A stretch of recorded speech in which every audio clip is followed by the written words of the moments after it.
एक बार जगन्नाथ महाप्रभु जी के मन में आया, क्या हम पूरे दिन खड़े रहते हैं रत्न वेदी पे, पुजारी लोग बेचारे भोजन बना के लाते हैं, माली लोग सब्जी प्रकट करते हैं, पुजारी लोग बना के लाते हैं, पुजारी ही पवा देते हैं, हम क्या करते हैं? कुछ भी तो करते नहीं, बिना मेहनत के खड़े हैं यहां पर। हमको परिश्रम करके भोजन करना है। तो भगवान श्री जगन्नाथ जी के एक परम भक्त हुए श्री माधवदास जी। क्या नाम था? माधवदास। माधवदास जी भगवान के सखा, पंच सखा हुए श्री जगन्नाथ जी के, उनमें एक श्री माधवदास जी, बलराम दास जी, माधवदास जी, और ऐसे नाम हैं पंच सखाओं के। तो माधवदास जी सामने खड़े थे, दर्शन कर रहे थे महाप्रभु जगन्नाथ जी का। श्री जगन्नाथ जी बोले, हमको बड़ी चिंता हो रही है। माधवदास जी बोले, क्या हो गया? हम पूरे दिन खड़े रहते हैं, यहाँ पे बैठे रहते हैं, ना हिलते हैं ना डुलते हैं, बस साल में एक बार रथ यात्रा करते हैं, बिना मेहनत के हम खा पी रहे हैं, हमको बड़ा अनुचित लगता, मेहनत करके खाना चाहिए। माधवदास जी बोले, आप कितनी मेहनत करते हो? पूरे विश्व भर में लोग बाग जहां भी आपका आराधन करते हैं, बुलाते हैं, आप पहुंच जाते हो, उनके दुख दर्द दूर करते हो, उन पर कृपा करते हो, कितना तो परिश्रम करते हो ना। ये परिश्रम नहीं है, हमारे लिए परिश्रम, थोड़ा मेहनत करें। माधवदास जी बोले, क्या करना है बताओ? बोले, ये माली लोग सब्जी उगा देते हैं, रसोई में आ जाती है बन करके हंडियों में, हमारे सामने भोग लगता है, हमको लगता है हमें मेहनत करके खाना चाहिए, हम स्वयं जाएंगे और स्वयं जाकर के सब्जी तोड़ के पाएंगे। बोले, आपको गुंडीचा तक जाने के लिए तो एक रथ बनाना पड़ता है, उस रथ को बनने में 3 महीने लगते हैं। नंदी घोष रथ अभी कल वसंत पंचमी से शुरू हो गया निर्माण कार्य। आज देखो जगन्नाथ जी के रथ की एक सामग्री भी आई है, जय हो, जो सूचिकार और ये जो कील लगती है जगन्नाथ जी के रथ में, हम पे तो खूब सारी सामग्री जगन्नाथ जी के प्रसाद आ जाते हैं। जय हो। इनका भी सौभाग्य है कि निर्जीव होते हुए भी ठाकुर जी इनको सेवा में लेते हैं। हम जीवित हैं तब भी नहीं ले रहे हमको सेवा में। तो महाप्रभु जगन्नाथ जी बोले, माधवदास जी मेरी इच्छा हो रही है। बोले, क्या? मेहनत करके भोजन करना। बोले, क्या करोगे? बोले, चोरी करने जाएंगे। माधवदास जी बोले, वाह, अरे ऐसी मेहनत करोगे, चोरी करके खाओगे? बोले, बहुत दिन हो गए यहाँ जगन्नाथपुरी में, जब से हम भगवान बन के बैठ गए धामों में, तब से हमारी चोरी वोरी सब छूट छाट गई है। व्यक्ति को अपना स्वभाव नहीं छोड़ना चाहिए। माधवदास जी बोले, जय जय। दुनिया जगन्नाथ बोलती है आपको, कितनी ओछी लगेगी बात बताओ, हैं? इतने बड़े नीलाचल पर्वत पर बैठे ठाकुर जी चोरी करने जाएंगे अब? ठाकुर जी बोले, मुझे नहीं पता, मेरा मन कर रहा है, बहुत जोर से मन हो रहा है मेरा, मुझे चोरी करनी है। तो क्या चुराओगे? बोले, बगीचे में जाएंगे राजा के में, हमने यहीं से देख लिया है, बढ़िया बढ़िया कटहल लगी है वहां पे, तोड़ ताड़ के खाएंगे बढ़िया प्रेम से। माधवदास जी बोले, तो आपको किसने रोका? चले जाओ। बोले, ऐसे कैसे? अब हम ब्रज में थे तो मधुमंगल, श्रीदामा, तनसुखा, मनसुखा, धनसुखा हमारे सखा थे, उनके संग में चोरी करने जाते थे, अब यहां किसको लेके जाएं साथ में? माधवदास जी बोले, तो किसी को 2-4 लोगों को बोल देता हूं मैं कि भाई ठाकुर जी को चोरी करवा लाओ। और आप चोरों को क्या ढूंढ रहे हो? बगल में आपके बहन भैया खड़े हैं, सुभद्रा जी, बलभद्र, इनसे कह दो यही चले जाएं, चोरी करवा लाएंगे। जगन्नाथ जी बोले, इनको तो पता भी नहीं चलनी चाहिए। क्यों? देख नहीं रहे हो? ये बड़देव हैं। जब बलराम जी को बड़देव कहते, बड़देव ही कहते हैं। हाँ, बड़ो ठाकुर। होठ घुमाओ फिर बोलो, बड़ो ठाकुर।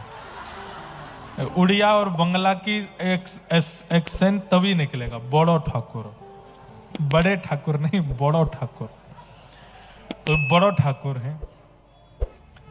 जगन्नाथपुरी में प्रसिद्धि है इस बात की कि आप जगन्नाथ जी से प्रार्थना करो किसी कामना की पूर्ति के लिए, और जगन्नाथ जी यदि पूरी नहीं करें तो अगले दिन बलराम जी से कहो, देख लो ये कालिया ठाकुर हमारी बात नहीं मान रहे हैं, देख लो बड़ो ठाकुर हमारी बात। तो बलराम जी तुरंत उस काम को पूरा करवाते हैं, बड़ो ठाकुर। इसलिए जगन्नाथपुरी के लोकल लोग तो जगन्नाथ जी से कम बात करते हैं, बड़ो ठाकुर से ही ज्यादा कहते हैं। आप ही संभालो, राजा वही हैं। हमारे ब्रज के राजा भी श्री दाऊ दादा हैं, और कह दिया जाए तो कोई अतिशयोक्ति नहीं, द्वारिका के और जगन्नाथपुरी के भी राजा तो श्री दाऊ दादा ही हैं। दर्शन करने सब ठाकुर जी के आ रहे हैं, पर व्यवस्था पूरी तो दाऊ दादा ही संभालते हैं कि लाला के सब दर्शन करें। ठाकुर जी बोले बड़ो ठाकुर हैं, अगर इनको मैंने कहा चोरी करनी है मुझे, तो ये पहले तो जाएंगे जगन्नाथपुरी में हल्ला करेंगे, हाँ सुनो भाई लाला चोरी करवे आवे को व्यवस्था करो। पूरी जगन्नाथपुरी व्यवस्था में लग जाएगी। कठेल जो 20-20 फीट 40-40 फीट ऊपर होंगे वो अपने आप ही नीचे आ जाएंगे 5-5 फीट पे, दाऊ दादा के भय के कारण कि लाला ऊपर नहीं चढ़ेगा, नीचे आ जाओ। कठेल को नीचे आना पड़ेगा। और इनके हल मूसल इतने खतरनाक हैं, चोरी करने गए कोई पकड़ने आ गया तो ये भागेंगे नहीं, हल मूसल से उसका गोविंदाय नमो नमः और कर देंगे। इसीलिए व्रज की चोरी की लीला में दाऊ दादा साथ में नहीं है। आप लोग परसों से कथा सुनेंगे कि दाऊ दादा के एंट्री कब होती है, जब ठाकुर जी वृंदावन पहुंच गए, जब कालिया नाग दहन, कालिया नाग मर्दन करते हैं, आदि आदि लीला करते हैं, खेल कूद में दाऊ दादा है, चोरी में दाऊ दादा नहीं है साथ। बोले इनको नहीं बोलना। तो माधवदास जी बोले कहां से ढूंढ के लाऊं? ठाकुर जी हंस गए, बोले तुम बढ़िया, तुम ही चलो, तुम्हारे साथ चलेंगे। बड़ा बूढ़ा शरीर है, शमशान घाट में लकड़ियां बाट देख रही हैं मेरी, पूरा जीवन निष्कलंकित निकाला है मैंने, अब ये जाते जाते मुझ पे ये कलंक क्यों लगवा रहे हो चोरी का? ठाकुर जी बोले वाह, जब तुम जिसको बचते हो उस पर जब चोरी का कलंक है तो तुम क्यों बचोगे? चलो चोरी करेंगे दोनों। माधवदास जी बोले हमको आती नहीं है चोरी करनी। बोले कुछ नहीं, बस 2-3 बातों का ध्यान रखना, ज्यादा आवाज मत करना, फुर्ती रखना, थोड़ा जल्दी जल्दी रखना, एक्शन थोड़े जल्दी होने चाहिए। तो बोले नाथ आप जाओगे कैसे, इतने भारी भरकम आपका स्वरूप है। ठाकुर जी बोले अणो अणियान महतो महियान। बोले हम चाह लें तो इतने भारी हो जाएंगे कि 1000 लोग भी नहीं उठा पाए, और हम चाह जाएं तो पतले से सुदामा भी हमको गोदी में उठा के चल देंगे। हम तो अणु से अणु के समान हो जाते हैं। आप बस प्रतीक्षा करो, हम आते हैं। रात्रि का समय हुआ, महाप्रभु जगन्नाथ जी एक छोटे से बालक का रूप धारण करके, बड़े बड़े नेत्र हैं, बड़ा बड़ा मुख है, वैसे ही हैं देखने में बिल्कुल, बस छोटे से बालक बन गए हैं, छोटा सा स्वरूप धारण कर लिया है। जय बड़ी कृपा, जय हो। अच्छा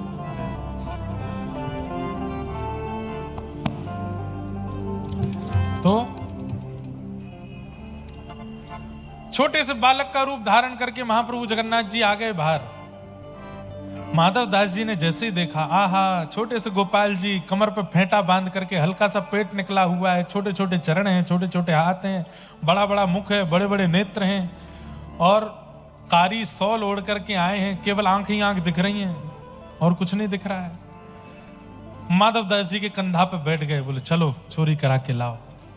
एक लीला और हुई थी। माधव दास जी बोले चोरी करके क्यों खाना है, मैं कठेल यहीं मंगवा देता हूं। तो जगन्नाथ जी ने कठेल मंगवा करके, सब्जी बनवा करके पाई, और बोले माधवदास पा लिया, स्वाद आ गया? बोले हाँ बहुत स्वाद। बोले अब तू चोरी वाले कठेल को पाना, इससे ज्यादा स्वादिष्ट होगा वो, इससे भी ज्यादा स्वाद आएगा उसमें। और ठाकुर जी पहुंच गए राजा के बगीचे में। माधवदास जी बोले क्या करना है? बोले आवाज नहीं करनी और थोड़ी फुर्ती रखनी है, ध्यान रखना, बाकी मैं हूं, सब संभाल लूंगा। कठेल के पेड़ के नीचे पहुंच गए। बोले कौन से वाले पे चढ़ना है, इस पे कि उस पे? ठाकुर जी बोले धीरे बोल, आवाज कर रहा है। इतने में माली अपना डंडा उठा के बोले मैं बताऊं कौन से पे चढ़ना है, कहां है, दिख तो सही मुझको, कहां है चोर? ठाकुर जी बोले देख ये माली हमको पकड़ लेगा, घना बड़ा बगीचा है, घने जंगल है, थोड़ी धीरे धीरे बोलो, फुर्ती रखो थोड़ी। बोले अब क्या करें? बोले मैं नीचे पीताम्बरी खोल के बैठा हूं, तुम ऊपर चढ़ जाओ, ऊपर से कठेल फेंकना नीचे, नीचे धम्म नहीं गिरना चाहिए, आवाज होगी, मैं पीताम्बरी में ले लूंगा। माधवदास जी बोले मैं चढ़ता हूं ऊपर। माधवदास जी चढ़ गए ऊपर। खूब ऊपर चढ़ने के बाद ऊपर कठेल देख के उनको पता नहीं चले कौन सी वाली पक्की है कौन सी कच्ची है, तो ऊपर से बोले हे महाप्रभु कौन सी वाली दूं इनमें से? ठाकुर जी बोले चढ़ो रे ऊपर, मैं जाऊं यहां से। भागे वहां से, ठाकुर जी तो भाज गए। माली आए, बोले मैं बताऊं कौन सी, आ जा नीचे आ। माधव दास जी धीरे धीरे नीचे उतर करके आए। माली ने 2-4 डंडे घुमा दिए, उसको क्या पता है माधव दास जी हैं। और माधव दास जी राजा के गुरु हैं, जिस राजा का बगीचा है उसके गुरु जी हैं माधव दास जी। नीचे आकर के माधव दास जी ढूंढने लगे। कहां देख रहे हो? बोले कि देख रहा हूं, एक और आया था साथ में, वो कहां है? माली बोला कोई नहीं है, अकेले हो तुम? बोले आए तो थे एक और। खूब डंडे पड़े, उसी पेड़ से बांध दिया माधव दास जी को, और रात भर माली वहीं बैठा रहा कि कहीं भाग नहीं जाए। सुबह राजा आएगा तब तुझे दंड दिलवाऊंगा, और मृत्यु दंड दिलवाऊंगा मैं। अरे इतने बुढ़ापे में शर्म नहीं आती, कटहल की चोरी करने आया है। माधव दास जी बोले मेरा तन देख करके तुमको कहीं से भी लग रहा है कि मैं कटहल खाता हूंगा? पतला दुबला शरीर, मेरी हड्डियां गिन लोगे तो तू नहीं खाता, तो किसी को बेचने जा रहा होगा महंगे रकम में। अगले दिन सुबह हुई, प्रभात के समय राजा आए विचरण करने के लिए। राजा को पता चला कि रात में चोर घुसे थे, एक पकड़ा गया है उनमें से। राजा ने आकर के जैसे पेड़ से बंधे हुए गुरुदेव को देखा, गुरुदेव चरणों में दंडवत प्रणाम किया। अरे खोलो इनको। अरे राजा जी यही चोर है। अरे ये मेरे गुरुदेव हैं। खोल करके माधव दास जी से पूछा, आप चोरी करने आए? मुझसे कह देते 10, 5, 15, 20 कटहल में भिजवा देता आपके यहाँ, आप यहाँ रात्रि में चोरी करने क्यों आए? माधव दास जी के नेत्र सजल हो गए। बोले तुमको लगता है कि मैं खाने आऊंगा? बस अब अनुभव कर लो कि कौन आया होगा और किसके मन में इच्छा प्रकट हुई होगी कटहल चोरी करने की। आहा, सुनते ही राजा प्रसन्न हो गए। बोले जगन्नाथ जी आए थे? बोले हाँ वही आए थे, मुझे लेके आए थे साथ में। पूरी लीला सुन करके राजा बड़ा प्रसन्न हो गया। तब से राजा ने नियम बना दिया, और महाराज पूरा बगीचा उसी समय महाप्रभु जगन्नाथ जी के ही नाम कर दिया। बोले मेरा बगीचा नहीं है, यहाँ आने के लिए महाप्रभु जी को अनुमति या चोरी से आने की जरूरत, ये महाप्रभु जी का ही बगीचा है। सुबह उठते ही माधव दास जी गए मंदिर। तो मंदिर में आप लोग अनुभव करेंगे कि जगन्नाथ जी का जब आप गरुड़ स्तंभ के पीछे से दर्शन करोगे इतने ही दिखते हैं। वो जो मुख्य गर्भगृह है वहां से इतने ही दिखाई देते हैं। आज जैसे माधव दास जी आए तो ठाकुर जी और छुप गए, तो कहीं मुझे देखे नहीं। माधव दास जी बोले कहां छुप रहे हो? ठाकुर जी बोले कैसे मजे आए, आनंद आया? बोले आनंद तो बहुत आए, छोड़ के भागे आए हमको। बोले कि अब तुम इतना हल्ला कर रहे हो, वहां पे हम कह रहे हैं कि मैं शांति रखो, तुम कह रहे हो कौन सा कटहल गिरूं ऊपर से, ऐसे हल्ला करके चोरी होती है? बोले आप तो भागे आए नाथ, हम तो पूरा बगीचा आपके नाम करवा के आए हैं, अब खूब प्रेम से वहीं से कटहल खाओ तोड़ तोड़ करके। ऐसे हमारे महाप्रभु जगन्नाथ हैं।